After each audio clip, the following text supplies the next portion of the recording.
Olá, tudo bem? Graça e paz, louvado seja o nosso Senhor e Cristo Jesus, o ressuscitado. Seja bem-vindo ao canal Limpos pela Graça, por aqui seu irmão em Cristo Cláudio. Vamos a mais uma mensagem a respeito das maravilhas da graça de Deus. E vou continuar com o tema: onde estão os levitas para receberem os dízimos? Eu separei alguns versículos isolados do vídeo que eu fiz ontem, para dar mais ênfase aos escritos nesses versículos. Onde estão os levitas para receberem os dízimos? Afinal de contas, no ano 70, quando veio o juízo de Deus, ele derrubou o templo. Esse templo era considerado como a casa do tesouro, onde eram levados os dízimos e as ofertas.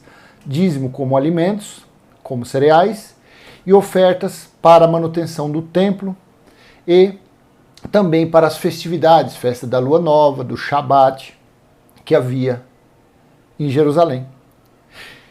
A minha pergunta é, se foi derrubado o templo no ano 70, considerado como templo de Deus, nos dias de hoje, aonde está a casa do tesouro? Aonde estão os levitas para receberem os dízimos das pessoas, para receber as ofertas, para as festividades, para a manutenção do templo? Aonde estão esses levitas? A pergunta é essa. Os dízimos foram dados como herança para os levitas, não para pastores, bispos, padres ou qualquer outro tipo de religioso. Te convido a ler novamente Números, capítulo 18, entre os versículos 21 e 24. Vamos ler. 21 de Números 18. Dou aos levitas todos os dízimos em Israel como retribuição pelo trabalho que fazem ao servirem na tenda do encontro. Dou aos levitas todos os dízimos em Israel como retribuição pelo trabalho que fazem ao servirem na terra do encontro. Então esse versículo já é muito rico de informação. Para quem Deus deu, para quem Deus elegeu para ser dignos de receberem os dízimos, que eram alimentos, para os levitas. Por quê? Abaixo nós vamos ler, os levitas não. Dentre as 12 tribos de Israel, a tribo de Levi foi a única separada para o serviço de sacerdócio, o serviço para receber os dízimos, para cuidar do templo, terreno de Deus. Versículo 22. Voltando no 21. Aí o tema deste vídeo, aonde estão os levitas para receberem os dízimos? Se não existe mais levita, então você não tem mais que dar dízimo. E se dízimo era alimento, era colheita, você que mora nas grandes cidades, você que trabalha em indústria, comércio, loja, você não planta, você não joga semente, dali a 3 meses, 4 meses você faz a colheita. E o dízimo era alimento uma vez por ano, para levar aos levitas, ao templo de Deus, onde ficavam os levitas, para distribuir aos órfãos, às viúvas, aos estrangeiros, os dízimos que era alimento. Versículo 22. De agora em diante, os israelitas não são gentios. Aprenda uma coisa, gentil, Deus não deu lei. As leis que Moisés recebeu no Monte Sinai por intermédio de anjos foi dado para os israelitas, para o povo hebreu, para os descendentes do povo que foi tirado da escravidão do Egito. De agora em diante, os israelitas não poderão aproximar-se da tenda do encontro, caso contrário, sofrerão as consequências do seu pecado e morrerão. Versículo 23. É dever dos levitas fazer o trabalho na tenda do encontro e assumir a responsabilidade pelas ofensas contra ela. Este é um decreto perpétuo pelas suas gerações, pelas suas gerações de quê? De levitas. Quando findou a geração dos levitas? Quando Deus julgou Israel, quando Deus derrubou o templo terreno. Este é um decreto perpétuo pelas suas gerações. Eles não receberão herança alguma entre os israelitas. Versículo 24. Em vez disso, dou como herança aos levitas os dízimos que os israelitas apresentarem como contribuição ao Senhor. É por isso que eu disse que eles não teriam herança alguma entre os israelitas. Então, nesses 3, 4 versículos aqui, já se faz necessário para explicar, para colocar o teatro da teologia, da religião, abaixo, a respeito dos dízimos em forma de dinheiro. Nunca foi, era alimento. E essa ordenança era para quem? Para os israelitas, não para o povo gentil. O povo gentil nunca recebeu lei. Então, a gente não quer falar, mas quando você fala que um pregador desse, que pede dízimo, que passa o envelope pegando 10%, ele é ladrão ou não é ladrão? Ele está te roubando ou não está te roubando? Ele está enganando? Está deturpando a palavra de Deus ou não está?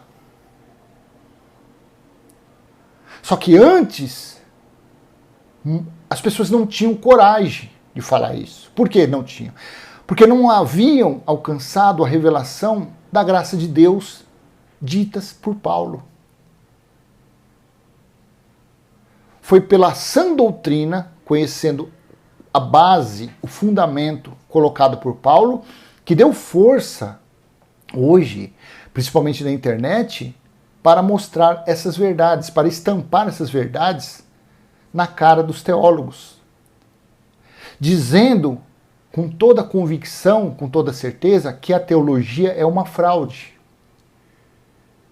que a escola teológica é uma mentira, é um engano, que essas pessoas que estão dentro desses templos, que eles chamam de igreja, mas que eu chamo de sinagoga, nenhuma sinagoga não é, é uma cópia frajuta de uma sinagoga.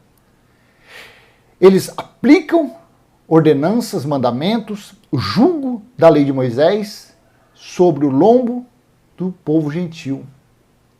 Pessoas incautas, pessoas com as suas necessidades carnais, caem na arapuca desses homens e se tornam escravos deles. E eu vou falar uma coisa, meu amado. Não é fácil. Não é fácil você desconcretar, tirar o concreto que envolve o consciente, o intelecto dessas pessoas que estão escravizadas por eles. A mente dessas pessoas está engessada, está cauterizada, está um concreto duríssimo de ser transpassado. Você mostra nas escrituras, você pega aqui esses versículos, você fala, ó, leia Números 18, do 22 ao 24, a pessoa lê, não, mas meu pastor diz que no Novo Testamento aonde? Em Mateus capítulo 23, versículo 23, Jesus diz que os fariseus davam o dízimo. Os fariseus, eles eram gentios ou eles eram judeus, israelitas, cumpridores das leis de Moisés? O livro de Mateus, ele é Novo Testamento? Ele é Evangelho?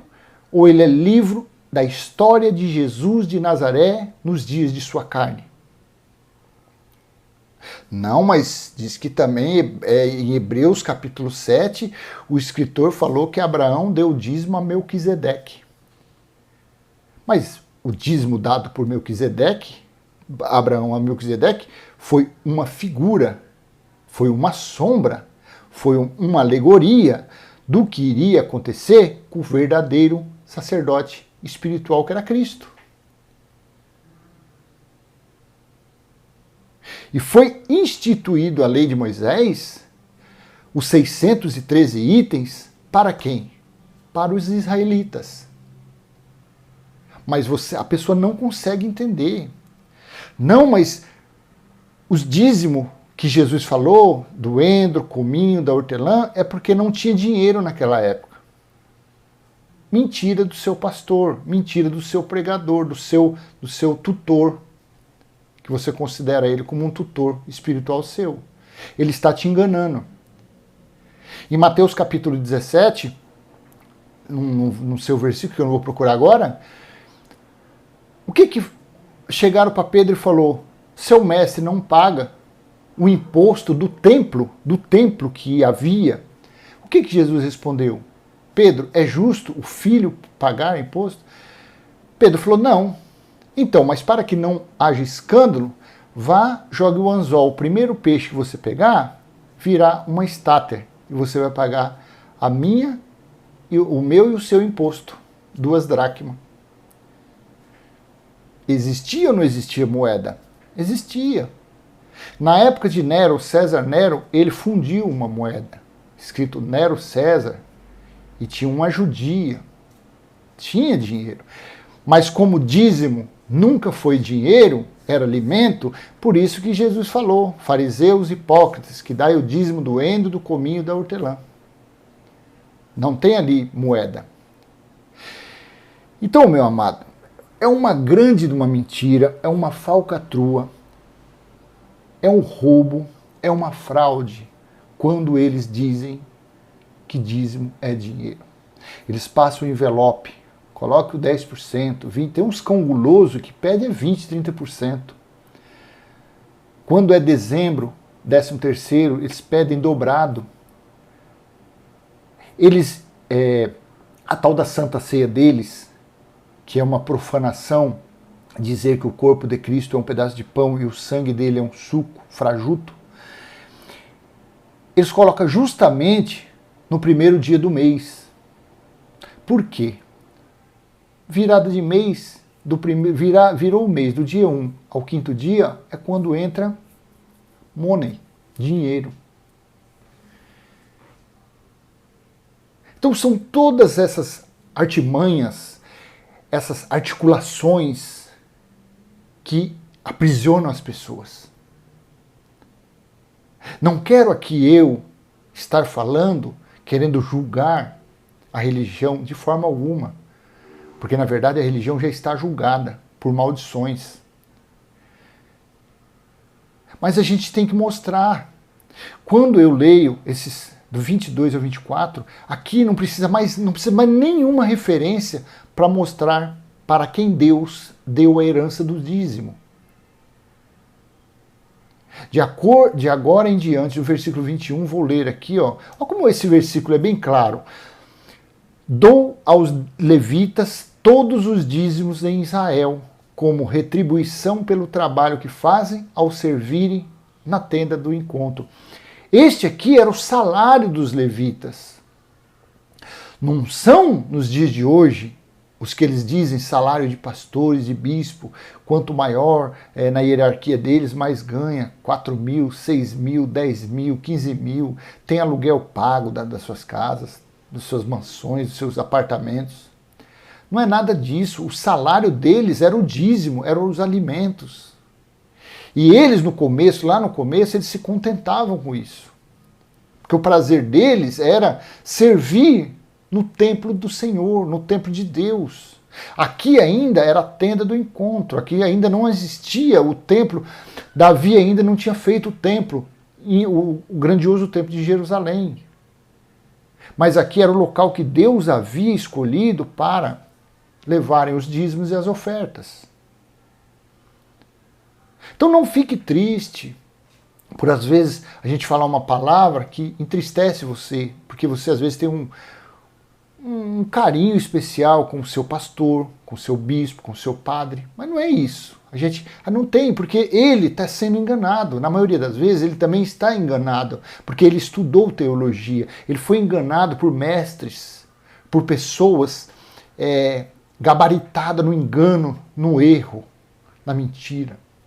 São homens perversos, são Satanás, porque a religião diz que Satanás é um ser, mas é um adjetivo. São pessoas que se opõem à sã doutrina, são contrários as verdades de Cristo. E eles ensinam, como eles aprenderam mentiras, eles ensinam mentiras ao povo. Você é uma pessoa inteligente. Eu vou colocar na Nova Almeida Atualizada, que é uma versão que eu gosto muito. Vamos ler esse versículo 21. Aos filhos de Levi dei todos os dízimos em Israel por herança, pelo serviço que prestam, serviço na tenda do encontro. E nunca mais os filhos de Israel se aproximarão da tenda do encontro para que não levem sobre si o pecado que sejam mortos. Mas os levitas farão o serviço da tenda do encontro e responderão por suas faltas. Este é um estatuto perpétuo para todas as suas gerações, as gerações deles. E os levitas não terão nenhuma herança no meio dos filhos de Israel, porque os dízimos dos filhos de Israel que apresentam ao Senhor em oferta, essas eu dei por herança aos levitas, porque eu lhes disse, vocês não terão nenhuma herança no meio dos filhos de Israel. Então, para que mais clareza do que isto para mostrar para quem deveria ser dado os dízimos, as ofertas? Para quem? Para os levitas. De acordo com a lei, era obrigação levar os dízimos ao templo de Deus. Veja Hebreus capítulo 7, versículo 5. Ora, os que dentre os filhos de Levi, deixa eu colocar na NVI, mas você viu que a Nova Almeida Atualizada ela é mais clara. Mas como eu comecei na NVI, vou terminar com ela. Hebreus 7, 5, nova versão internacional. A lei requer dos sacerdotes entre os descendentes de Levi que recebam o dízimo do povo, isto é, dos seus irmãos, embora estes sejam descendentes de Abraão. Então, de acordo com a lei, você que acha que está agradando a Deus, pegando 10% do seu salário, dos seus ganhos, você vendeu uma bicicleta, você vendeu uma casa, você vendeu uma propriedade, aí você fala, não, eu vou tirar 10% para o meu Deus. Engano seu. Você está tirando 10% do seu rico dinheirinho, do seu precioso dinheirinho, que você está dando para um homem. Porque ele não é levita, ele não ministra no templo real, no verdadeiro de Deus, porque o templo de Deus, depois do ano 70, ele é espiritual. E no reino de Deus não entra nem comida, nem bebida, nem santa ceia, nem Páscoa judaica, nem orgulho, nem soberba, nem sexo masculino, nem feminino, nada disso. O reino de Deus é espiritual. Então, quando você pega, você está praticando uma ordenança, um mandamento da lei de Moisés. Sendo assim, você está debaixo de maldição. Não está no estudo, mas vamos lá. Gálatas, capítulo 3, versículo 10. Eu acho que é no 7. Vamos ver aqui.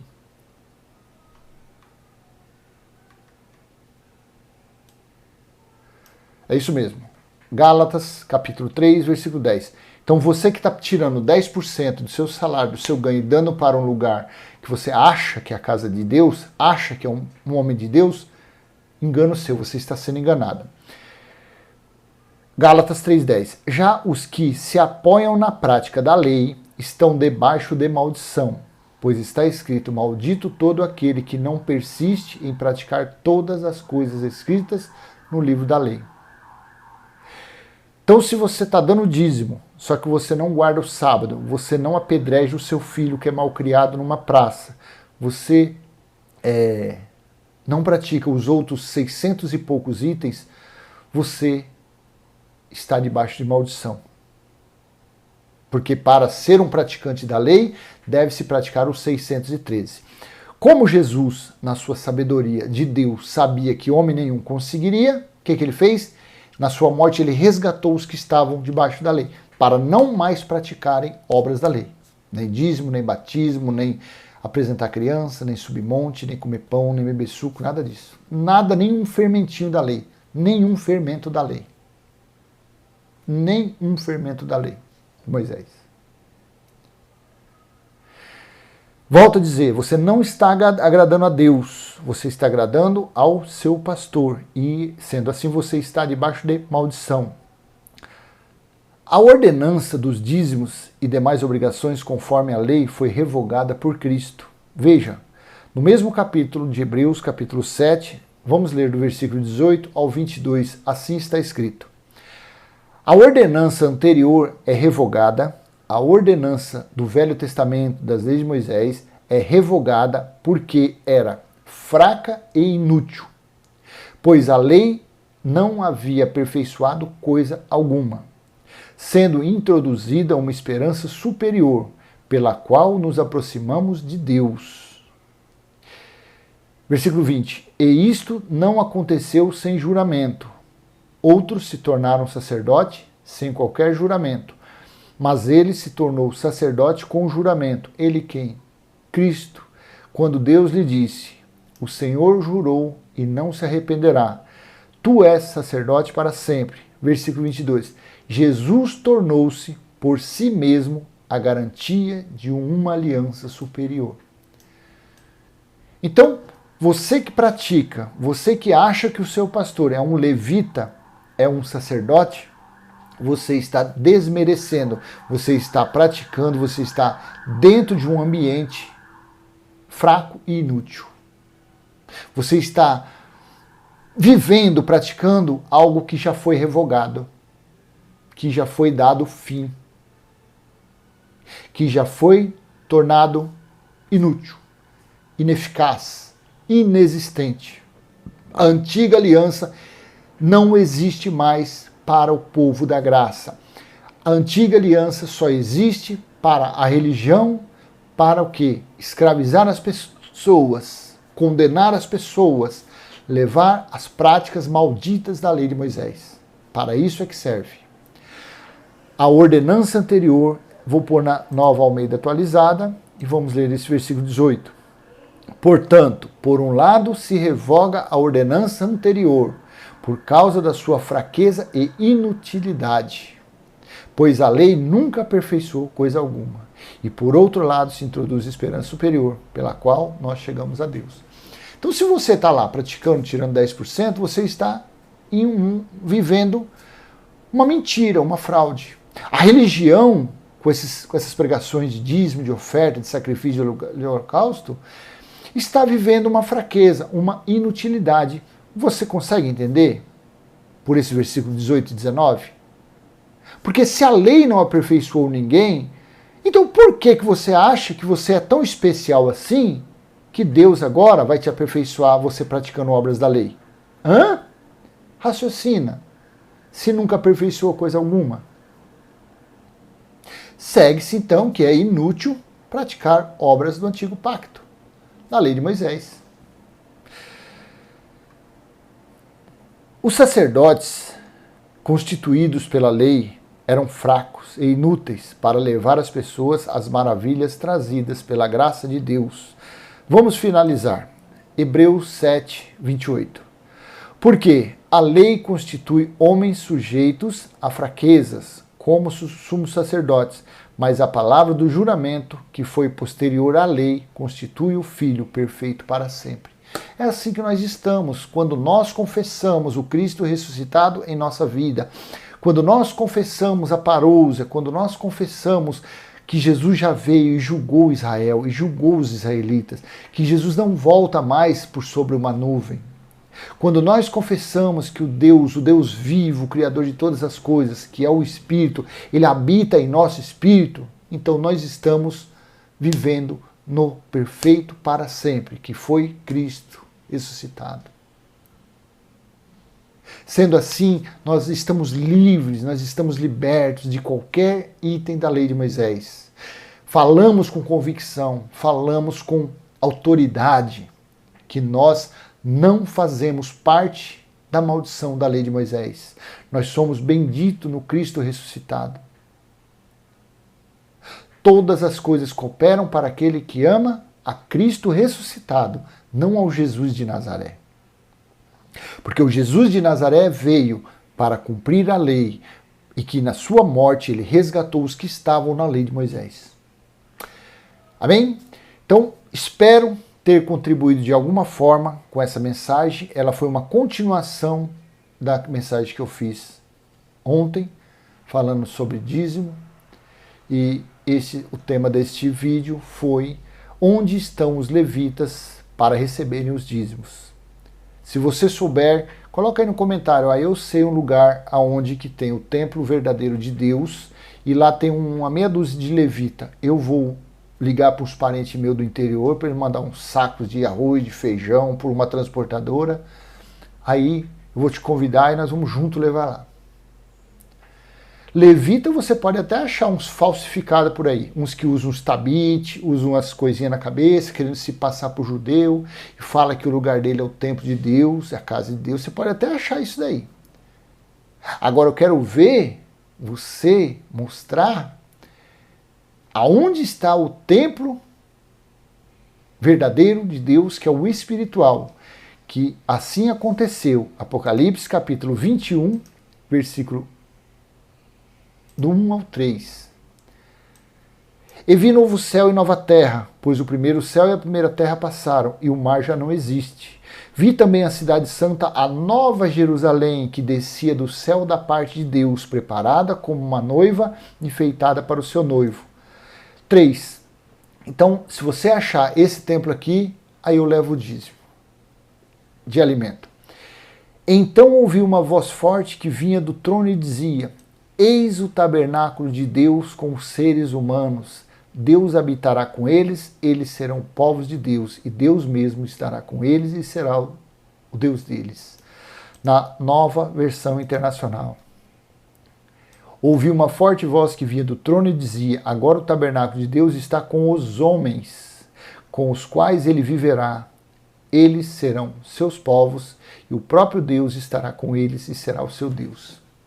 Esse é o templo que eu vou dar o meu dízimo, que é a minha confissão. E se eu tiver que ajudar alguém, eu vou ajudar o templo de Deus, que está debaixo dos viadutos, que está passando frio nas calçadas, fome, que está abandonado. Se eu tiver que ajudar alguém dando um alimento ou uma assistência financeira, vai ser para o templo espiritual de Deus, que são vidas, não templos de pedras. O que tem por aí são templos de mentiras, de fraude, roubo. Eles estão tosqueando as ovelhas, estão enganando. Esse povo tem que fazer, nós temos que fazer esse povo se calar. Essas arapucas deles têm que ser fechadas, têm que ser aniquiladas, destruídas. Assim é, espero ter contribuído de alguma forma com essa mensagem, e para não perder o costume, se foi útil, dê um like, compartilhe, se inscreva no canal. E vamos continuar falando a respeito da mensagem da sã doutrina, da graça de Deus. Amém? Até a próxima, se Deus assim permitir. Tchau, tchau.